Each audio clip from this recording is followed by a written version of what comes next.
What happens when you're playing Xcloud and you switch from Wi-Fi to your data plan in-game? Stay with me.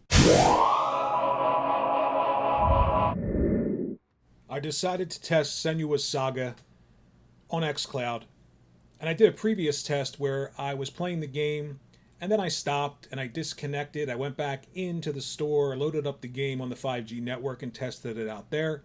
But I decided to try doing that while I was actually in-game playing and see how Xcloud handled that. This is the experience when you load into the Xcloud app. You scroll from right to left.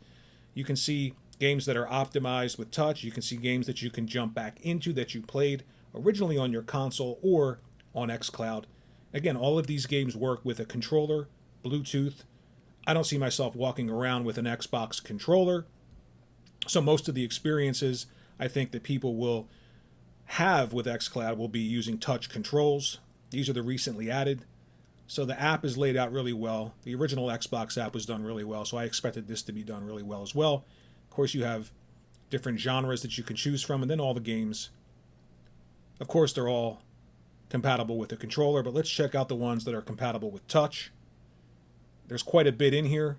Everything from Dirt 5 to Dragon Quest to Yakuza, Like a Dragon, Desperado 3. So we'll go through and we'll pick Hellblade Senua's Saga and check that out. And we'll play the game. We'll see how it performs, not only on Wi-Fi, but also while you're playing it, switching on your device to your network. And again, my wireless network is 500 to 600 gigabytes wirelessly. A gigabyte wired, most people don't have that. I understand that. So my experience should be optimal when connected to that. However, I have 5G on the device, so we'll see how that performs when we switch. So this is going to be real time here, so you can see how long it takes to load in. You get this really cool spaceship taking off, flying into Xcloud. Again, something to remember here is that this is a beta, so things conceivably would get better. The game loads right in. You've got your handy Xbox guide button at the top left, just like you do at home on your console and your television. It takes a while to learn the controls for each game because, again, you're used to that controller. And if you have it, I'm assuming it will work incredibly well. But most people are going to be using the touch controls on their device. The Xbox guide button works just like it does at home. Everything is very fast when I press the button. But again, I am connected to the Wi-Fi network. And here we go. So we're going to play around with some of the inputs to figure it out, see how fast the input is. The Xbox guide button was very fast. As you see here, little crosshair up and down, everything working very, very quickly. I don't know if you can actually start a party, but I'm assuming that you can, and that would be crazy, right? So we're loading into Hellblade Senua's Saga.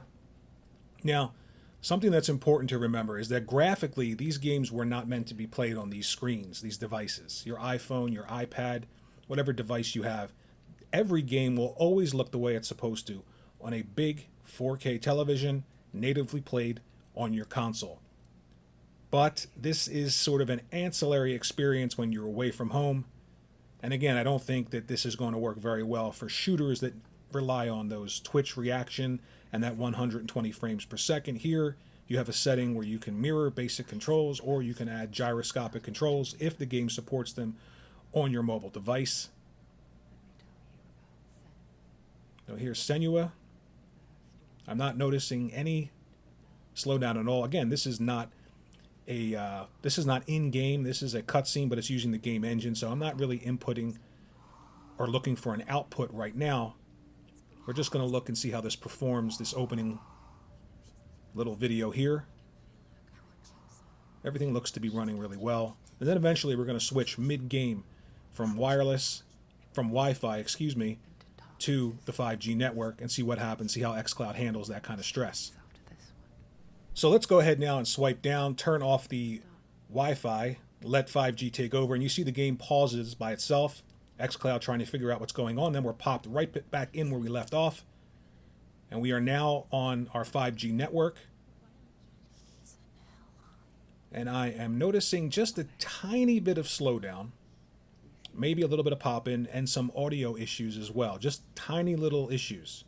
You can tell, though, that you left that wireless network, that Wi-Fi. I'm going to keep saying wireless for some reason. When I say it, it means Wi-Fi. You're going to keep leaving that. If you leave that Wi-Fi network, go to 5G, you are going to notice a difference in the way the game performs. We're going to keep it here for a while. Check out the input and the output when we're actually controlling the game. So let's step ahead.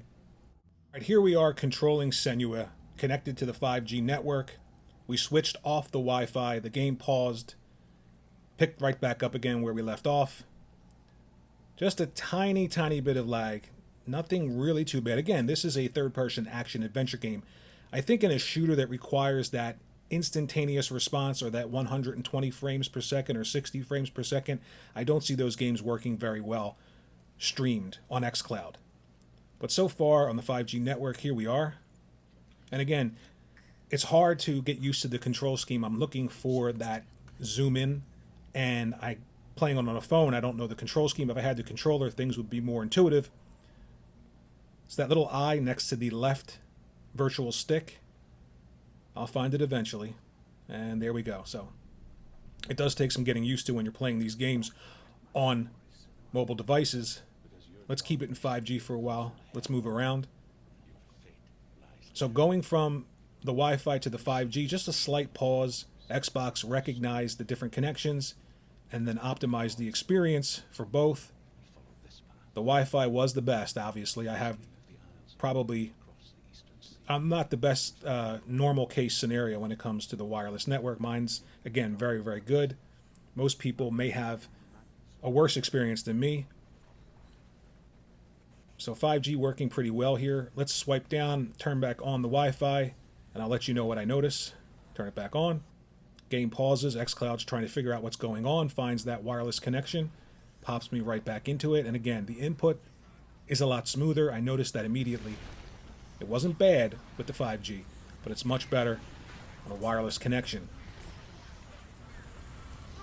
Absolutely much, much, much better. Here we go. Getting used to the input a bit. It's very difficult to use virtual sticks, I'll say that. So let's move ahead here to the cutscene. That's our test.